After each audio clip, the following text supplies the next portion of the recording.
At home, Destiny settled into the rocking chair by the window, her daughter nursing contentedly. The street below was peaceful, but not with the tense quiet of fear. This was the peace of a community that had found its voice, its strength, its way forward.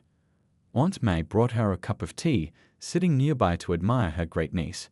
"Your mama would be so proud," she said softly, "not just of what you went through, but of what you helped create." The baby fell asleep, tiny fingers curled around Destiny's thumb. In that moment, the future felt full of possibility. Her daughter would grow up knowing the story, not just the scary part, but the beautiful part that came after. How one incident sparked a movement, how a community stood together, how change was possible when people refused to look away. Outside, the evening patrol car passed by. The officer waved to Mr. Washington, watering his roses. Some neighborhood kids rode their bikes alongside, chatting about their basketball game. This was normal now, this peace, this trust, this sense of community. Destiny looked down at her sleeping daughter and whispered, "This is your legacy too, little one. You were there that night, growing inside me when everything changed, and you'll grow up in a world that's a little bit better because people cared enough to make it that way." The stars were coming out, twinkling over a neighborhood transformed not just by new policies or programs, but by the power of people standing together, refusing to accept injustice, working to build something better. And somewhere in that night, in the peace of a community healing and growing stronger, in the soft breathing of a baby born into a changed world, in the quiet determination of people who had learned to stand together, somewhere in all of that, hope had found a permanent home. 6 months later, Destiny stood at the podium in the city council chambers, her 3-month-old daughter sleeping peacefully in a sling across her chest. The room was packed with familiar faces, neighbors, community leaders, and many of the same people who had stood up for her that night. "I never wanted to be part of a movement," she began, her voice steady and clear. "I was just trying to get home from work. But sometimes life has other plans for us." The baby stirred slightly, and Destiny adjusted the sling with practiced ease. In the front row, Aunt May beamed with pride, sitting between Mrs. Henderson and Mrs. Chen. "What happened to me that night was scary," she continued. "But what happened afterward, that was beautiful. I saw my community come together. I saw people stand up not just for me, but for what's right." The changes over the past 6 months had been remarkable. The police department had completely revamped its training programs. New officers now spent time working with community groups before ever putting on a uniform. Veteran officers went through monthly sensitivity training. But the biggest change, Destiny said, looking down at her sleeping daughter, is that my baby girl will grow up in a different world than the one I faced that night. The statistics backed her up. Complaints against officers had dropped by 60%. Community trust scores had risen dramatically. Other cities were sending representatives to study their program, hoping to replicate its success. Mrs. Henderson stood up next, sharing the medical perspective. The new protocols for dealing with pregnant women and other vulnerable populations had become a model for departments across the state. "We're not just preventing trauma," she explained. "We're building trust." In the back of the room, some of the newer officers listened intently.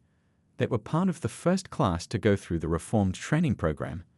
Many of them now volunteered at the community center, coaching youth sports teams or helping with homework programs.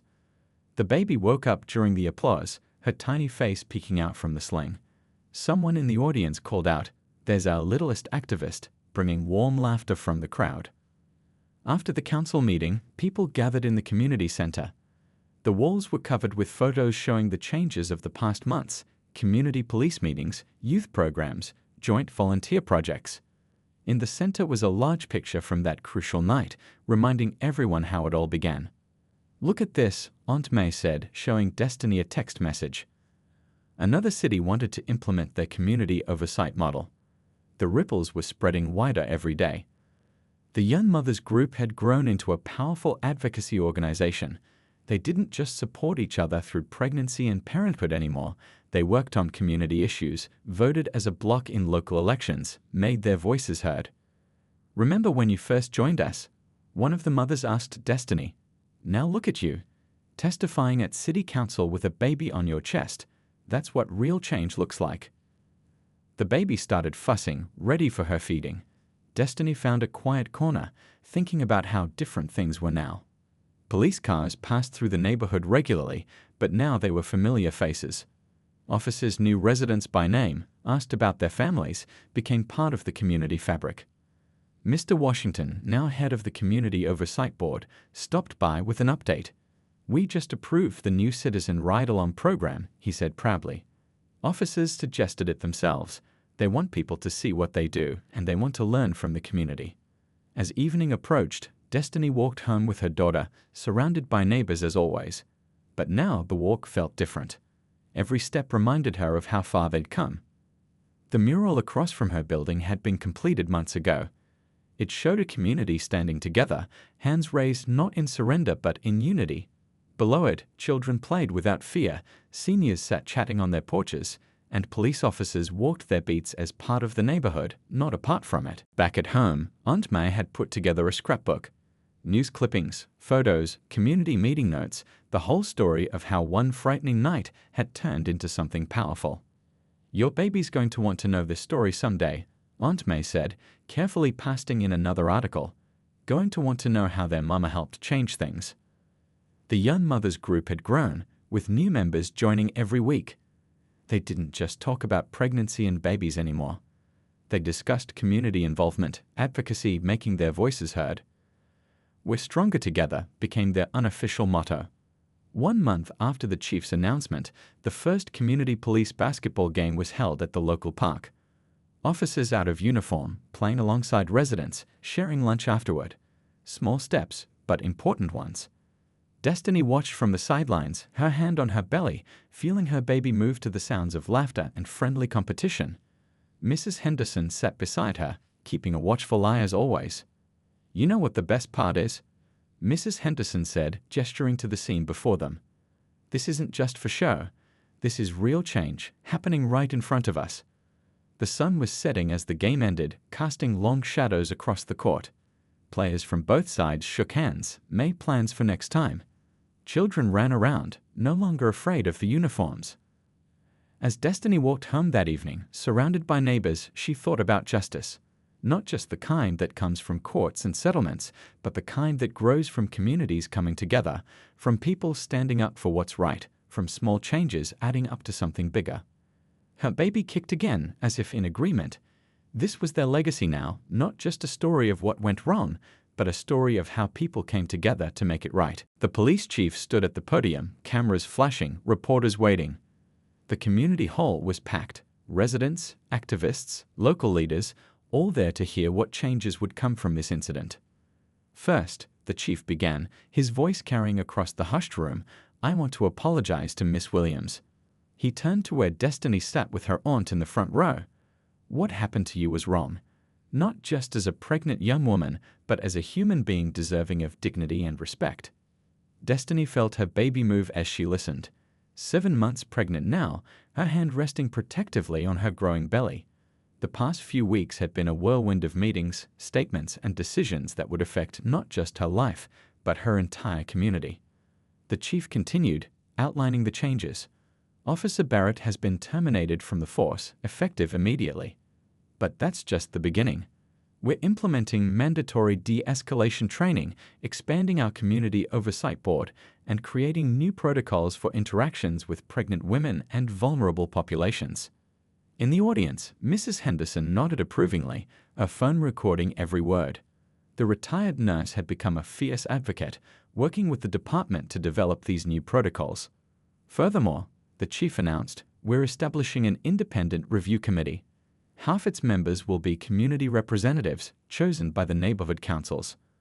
Aunt May squeezed to Destiny's hand. They both knew this announcement was just the start.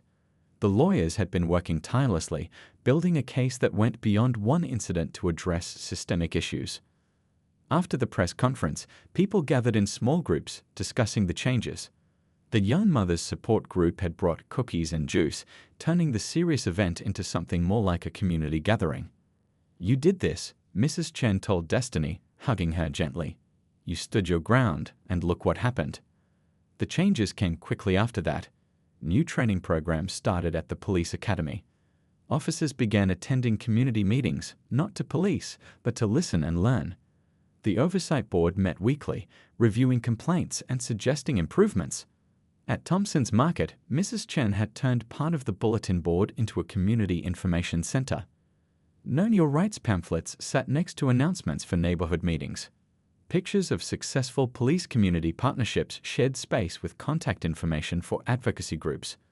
The story spread beyond their city. Other police departments started reaching out, wanting to learn from their example.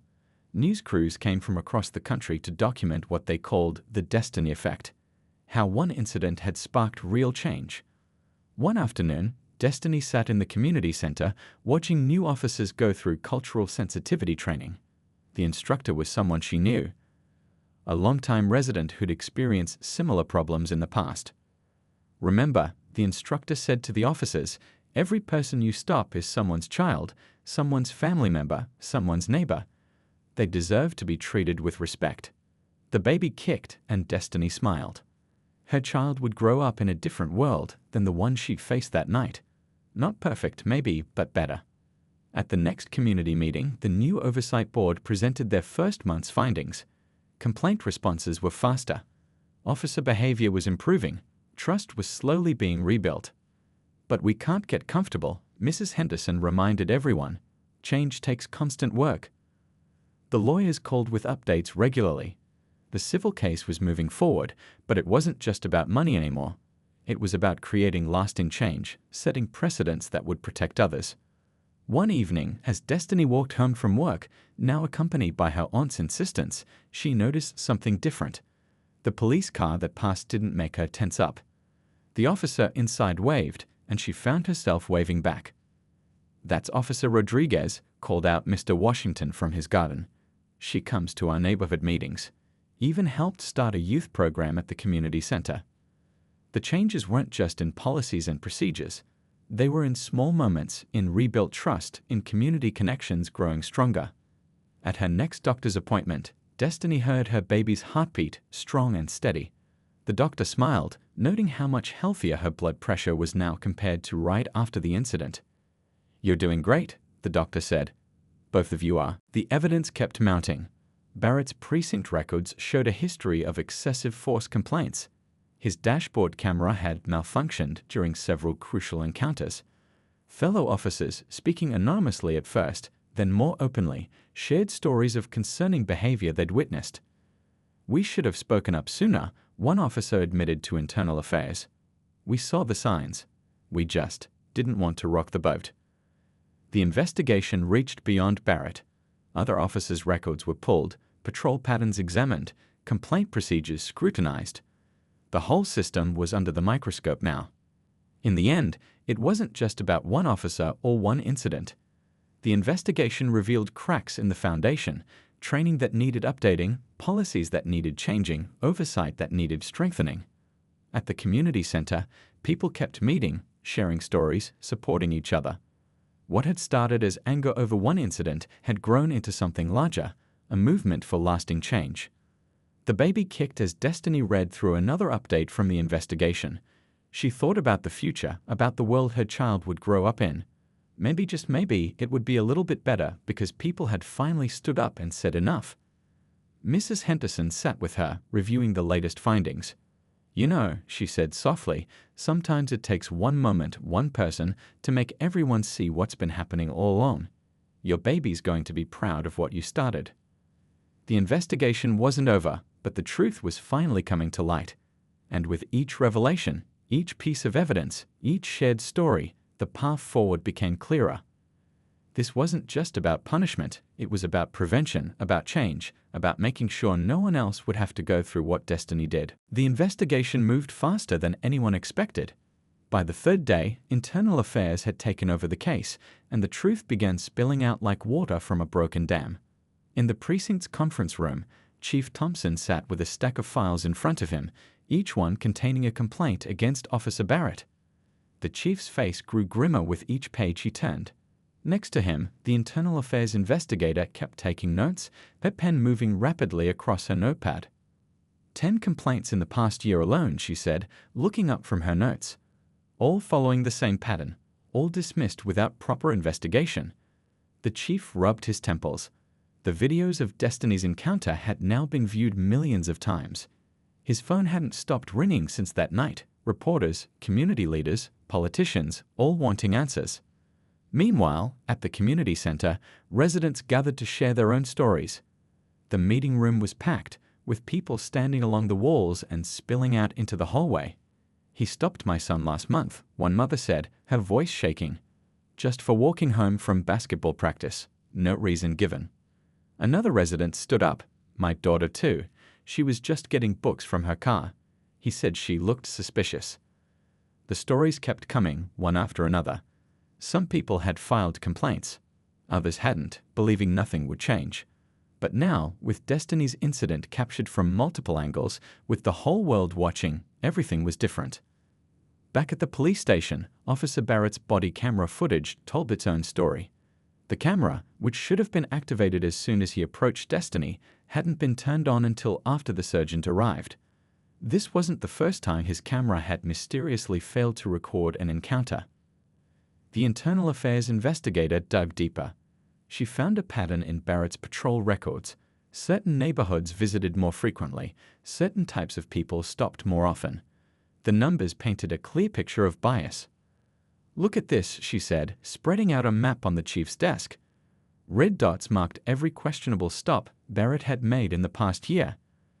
They clustered in specific neighborhoods, creating a pattern impossible to ignore.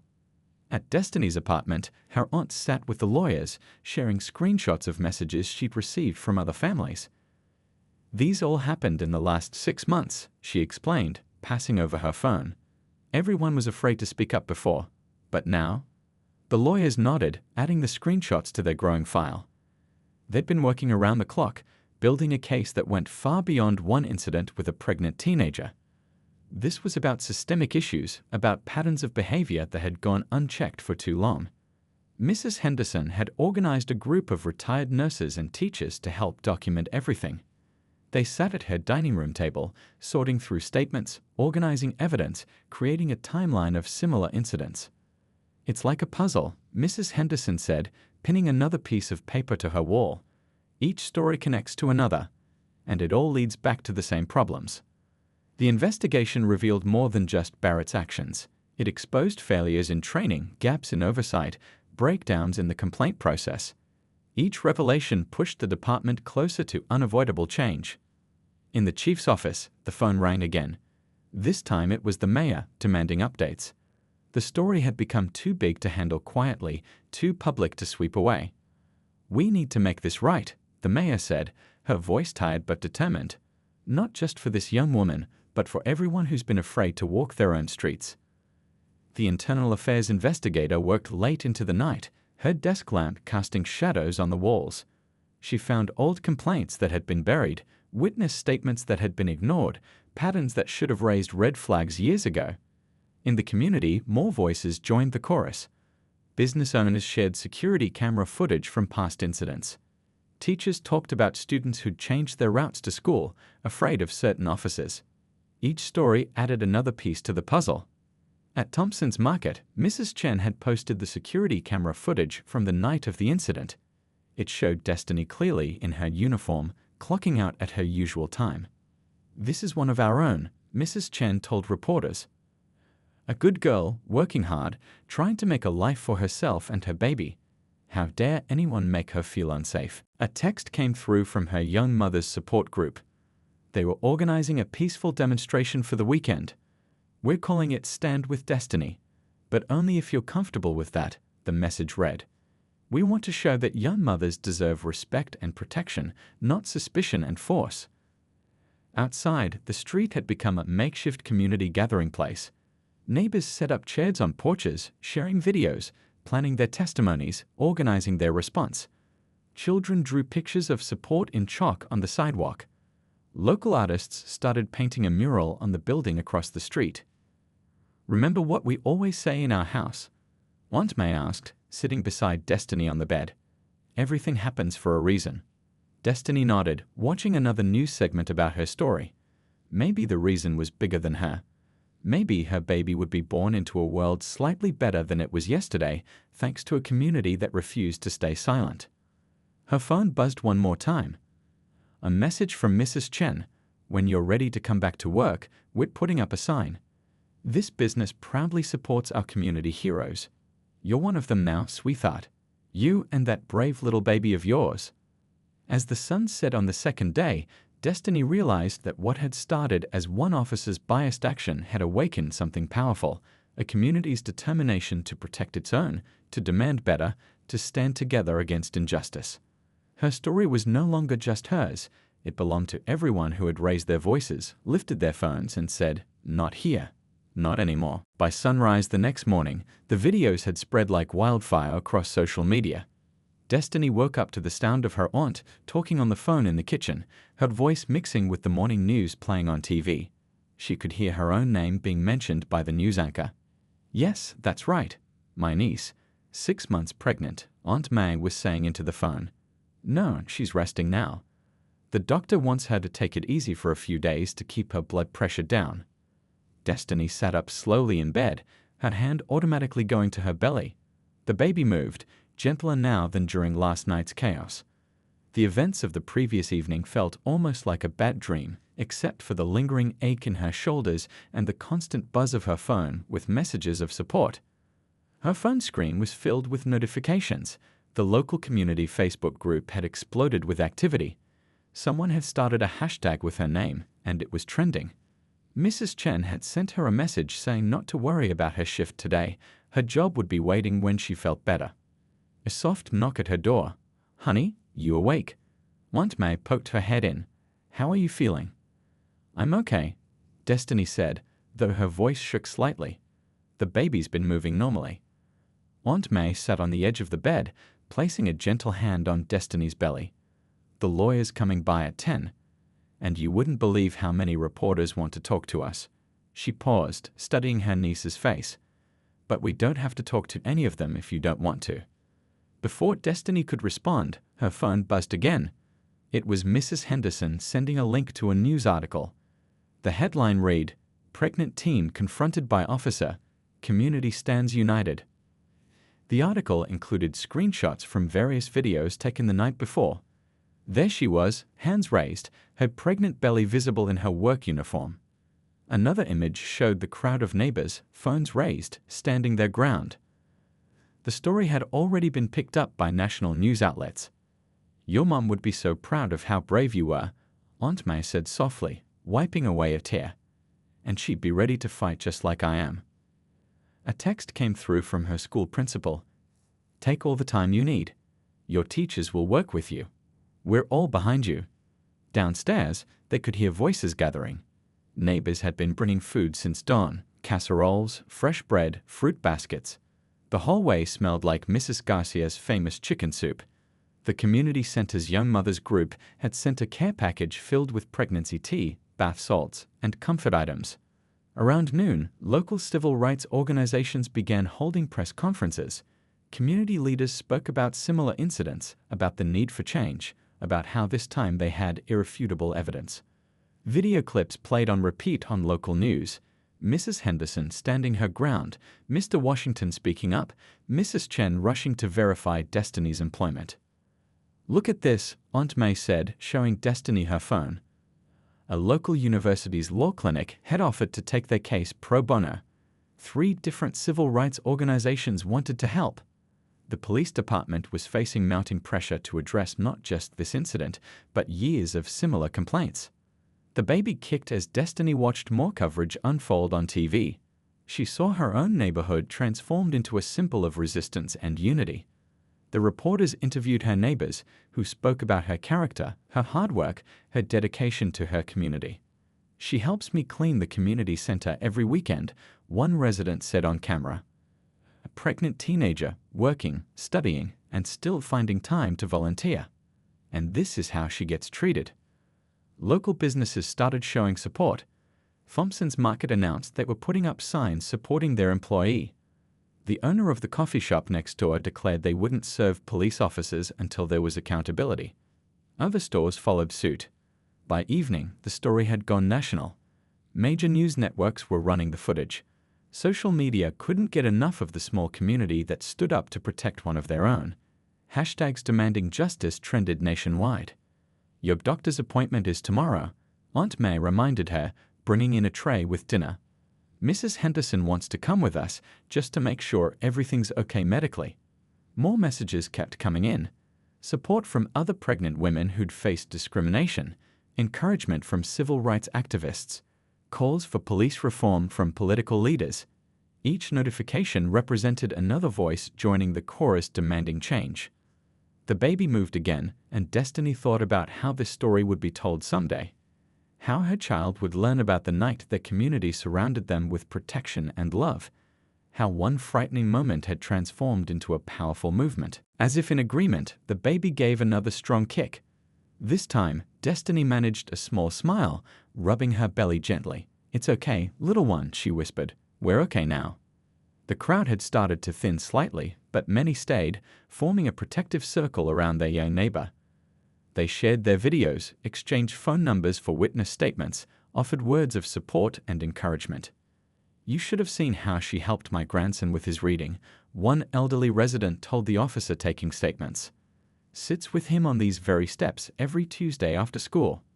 She organized the food drive at Thompson's last month," added another voice. "Got more donations than they've had in years."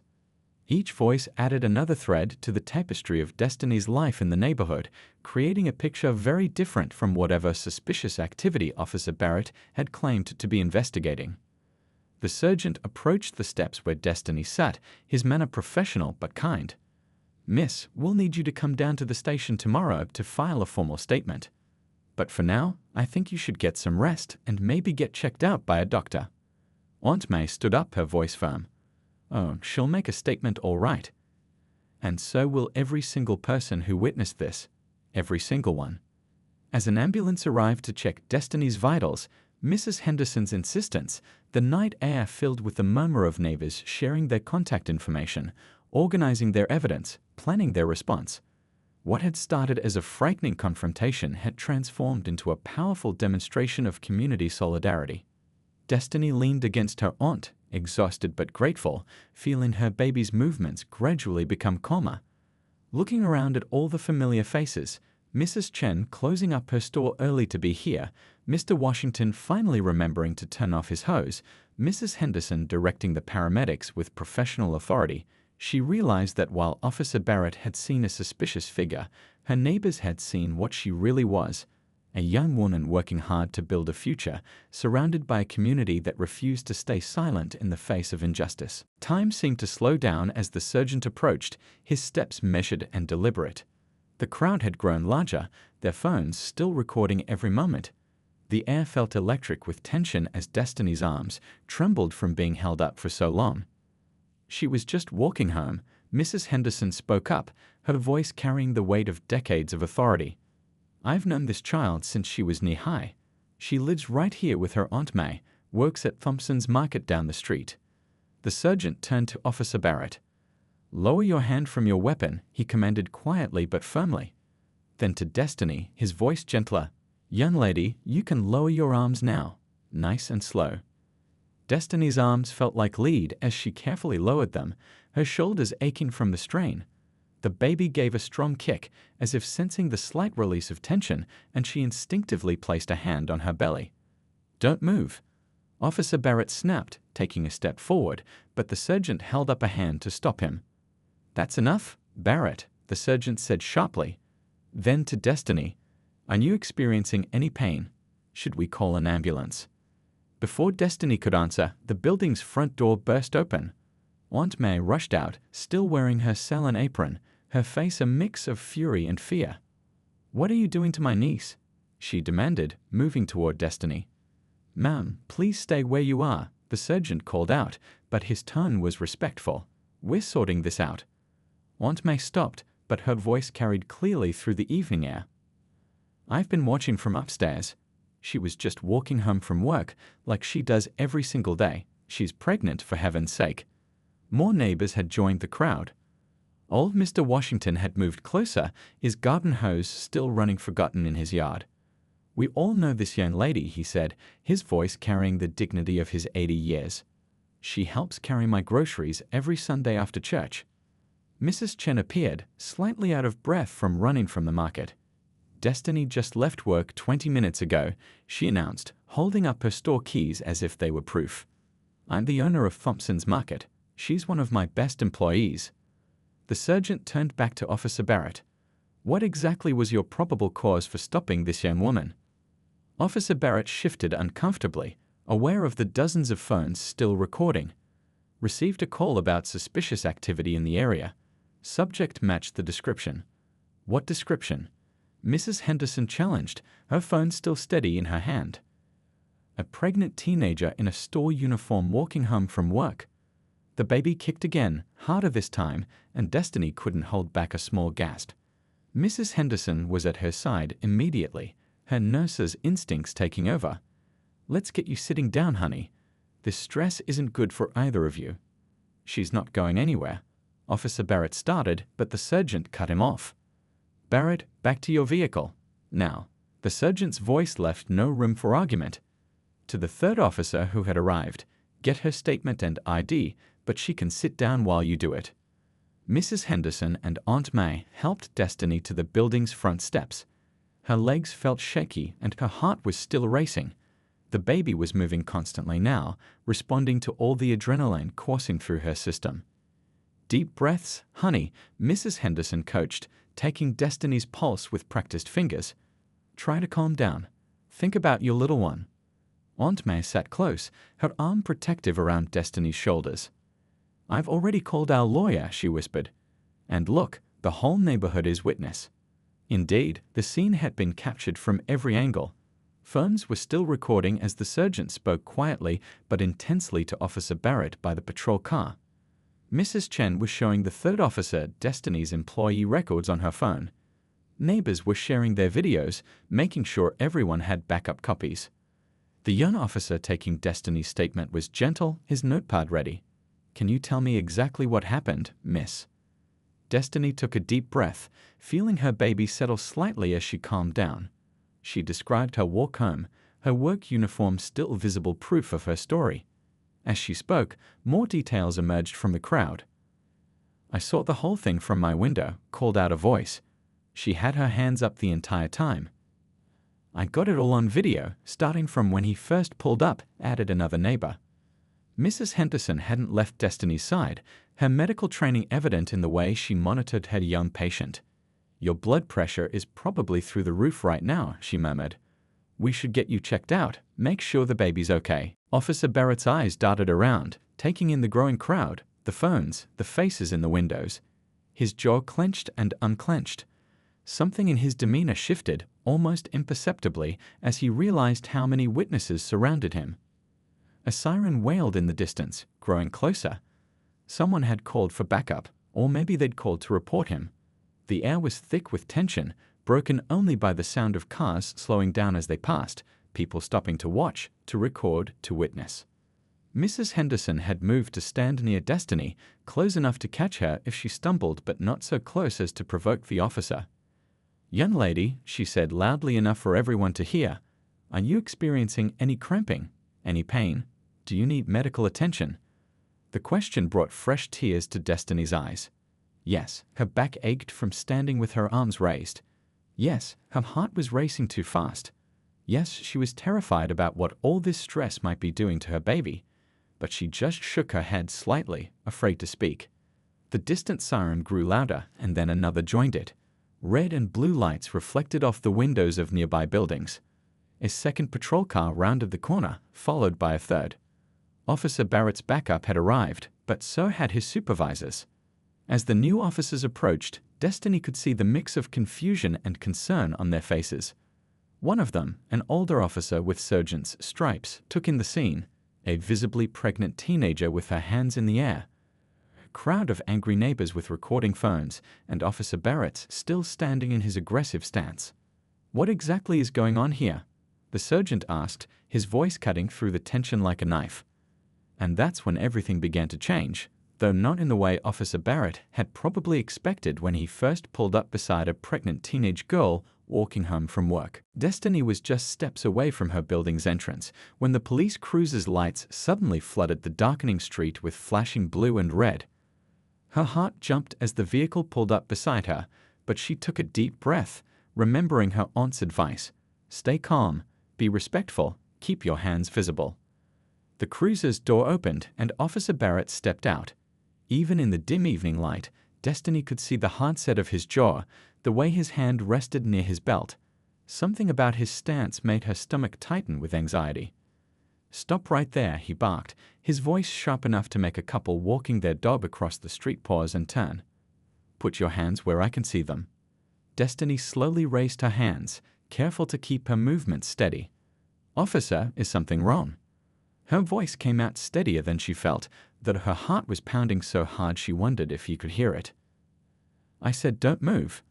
Officer Barrett's voice grew louder, more aggressive. Destiny froze, her hands still raised, trying to understand what was happening. She could feel her baby moving restlessly, responding to her rising stress. "Officer, please," she said, keeping her voice as calm as possible. "I'm 6 months pregnant. I live right here with my aunt. I'm just coming home from work." She glanced down at her Thompson's Market uniform, still visible under her open jacket. But Officer Barrett wasn't listening. "Get on the ground." Now, he took a step forward, his hand moving to his weapon. "Sir, please." Destiny's voice cracked slightly. "I can show you my ID. It's in my backpack. I work at the market just down the street. Mrs. Chen can verify." I said on the ground. His voice echoed off the buildings, drawing more attention. Lights were starting to come on in nearby windows. Doors opened as neighbors emerged onto their porches. Tears pricked at Destiny's eyes as she looked at the concrete sidewalk, thinking of her baby. "Officer, please, I'm pregnant. I can't lie on my stomach. Please just let me show you my ID." From somewhere behind her, she heard a familiar voice. "What's going on out here?" It was Mrs. Henderson, the retired nurse from the second floor, her voice carrying the authority of someone who'd spent 40 years in emergency rooms. Officer Barrett's attention snapped to Mrs. Henderson. "Ma'am, stay back. This is a police matter." But Mrs. Henderson was already moving closer, her cell phone in hand. "I know this girl. She lives here with her aunt. She works at Thompson's Market. What could she possibly have done?" More neighbors were gathering now. Mr. Washington had come in from his garden. The couple with the dog had stopped completely, both of them pulling out their phones. Someone was live streaming. Someone else was calling 911. "That's May's niece," called out another voice. "She's pregnant, for heaven's sake." Destiny remained frozen, her hands still raised, tears now flowing freely down her cheeks. The baby was moving more vigorously now, responding to her distress. She wanted to comfort her unborn child, to tell them everything would be okay, but she didn't dare move. Mrs. Henderson had moved closer, her phone clearly recording. "Officer, I'm a retired nurse. That young lady is in her 3rd trimester. Forcing her to lie face down could harm her baby. I'm not going to stand here and watch you endanger an unborn child." More phones appeared in windows and doorways. The street had become an arena, with Destiny at its center, her arms beginning to shake from holding them up so long. She could hear people talking, some in angry whispers, others in loud, clear voices meant to be heard. "I live right there." Destiny tried one more time, nodding toward her building. "My aunt is probably watching right now. Please, just let me show you my ID." A cool breeze rustled through the trees lining the street, carrying the scent of someone's dinner, probably Mr. Garcia's famous enchiladas. Her own stomach growled in response, reminding her that she'd been too busy helping with inventory to take a proper lunch break. The thought of her aunt's pasta waiting in the fridge motivated her to keep moving. As she rounded the corner onto her street, Destiny mentally reviewed what she needed to prepare for tomorrow's doctor's appointment. Her medical folder was already in her backpack, along with the list of questions she'd been collecting over the past week. The doctor had mentioned they might do another ultrasound, and the possibility of seeing her baby again filled her with excitement. The setting sun cast long shadows across the pavement, and the first stars were beginning to peek through the darkening sky. Destiny could see the lights on in her aunt's apartment, a warm beacon of home and safety. Just another block to go. She adjusted her backpack, feeling the familiar weight of her work uniform, school books, and the small journal where she'd started writing letters to her unborn child.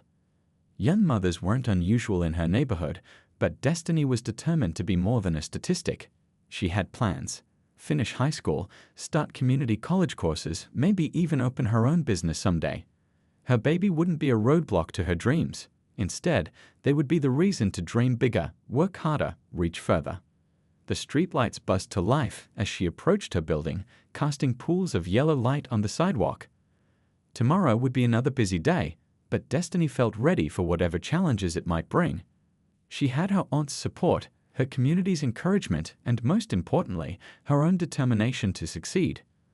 What she didn't know was that her routine evening walk was about to become anything but routine, and the next few minutes would test that determination in ways she never could have imagined. The evening sky painted soft orange streaks across the horizon as Destiny Williams gathered her belongings from her locker at Thompson's Market. The familiar scent of fresh bread from the bakery section still lingered in the air as she pulled on her light jacket, carefully adjusting it around her growing baby bump. At 17, she hadn't planned on becoming a mother so soon, but life had its own plans. Now, 6 months into her pregnancy, she had settled into a routine that gave her life structure and purpose. "You sure you don't want to ride home, honey?" called out Mrs. Chen, the elderly store owner who had become something of a surrogate grandmother to Destiny over the past year. She asked this question every evening, and like always, Destiny smiled and shook her head. "Thanks, Mrs. Chen, but the walk does me good. Doctor says light exercise is important," Destiny replied, patting her belly gently. "Besides, it's still light out, and my apartment's just 15 minutes away." Mrs. Chen nodded, though her eyes held their usual concern. "You're a good girl, Destiny. Working so hard, staying in school, taking care of yourself and the little one. Your mama would be proud." The mention of her mother brought a bittersweet smile to Destiny's face. It had been 2 years since cancer took her mom, leaving Destiny to live with her aunt in the small apartment above the hair salon. The loss still ached, but it had also given her a determination to make something of herself, to create a better life for her baby. As she stepped out into the early evening air, Destiny pulled out her phone to check the time, 7:15 p.m. Perfect. She'd be home well before dark, just like she'd promised her aunt. The street was alive with the usual evening activity. Kids riding their bikes on the sidewalk, old Mr. Washington watering his prized roses, and the sounds of music drifting from open windows. Destiny had walked this route hundreds of times before, both as a child and now as a young woman expecting her own child. Every crack in the sidewalk, every corner store, every neighbor's fence was familiar to her. She'd grown up in this neighborhood, and despite its challenges, she loved its sense of community. As she walked, she mentally reviewed her to-do list for tomorrow. Her prenatal checkup was scheduled for 10 a.m., and her aunt had already arranged to take the morning off to accompany her. After that, she had 2 classes at the alternative high school where she was completing her senior year. The teachers there had been surprisingly supportive, helping her balance her studies with her pregnancy. Her hand absently rubbed circles on her belly as she felt the baby move. "You're extra active today, little one," she whispered, smiling to herself. She hadn't decided on a name yet, but she had a notebook filled with possibilities. Her aunt kept suggesting family names, while her best friend sent her daily text messages with increasingly creative suggestions. The pregnancy hadn't been easy. Morning sickness had plagued her first trimester, and the judgmental stares from strangers still stung, but Destiny had refused to let any of it defeat her. She'd kept her grades up, maintained her part-time job at Thompson's, and even started taking online courses about child development. The local community center's Young Mothers Support Group had become her sanctuary, a place where she could share her fears and hopes with others who understood. As she passed the local library, Destiny remembered the stack of parenting books waiting for her at home. Ms. Rodriguez, the librarian who'd known her since she was a little girl coming in for story time, had started setting aside books she thought might be helpful. "Knowledge is power," Ms. Rodriguez always said, and Destiny had taken those words to heart. The sound of children's laughter drew her attention to the playground across the street, where several families were enjoying the mild evening weather. She found herself imagining future afternoons there with her own child, pushing a swing, catching them at the bottom of the slide, teaching them to climb the monkey bars just as her mother had done with her. Checking her phone again, 7:25 p.m. Destiny picked up her pace slightly. The sky was beginning to deepen from orange to purple, and while the streetlights were starting to flicker on, she preferred to be home before full dark. Her aunt always said it was better to be cautious than sorry, and pregnancy had made Destiny even more mindful of safety. The baby kicked again, stronger this time, and Destiny paused for a moment to catch her breath. She'd read that the baby could hear sounds from the outside world now, so she'd taken to talking aloud during these walks home. "Just a few more minutes, baby. Then we can rest and maybe have some of that pasta Aunt May made last night. You liked that, didn't you? Kept me up half the night doing somersaults."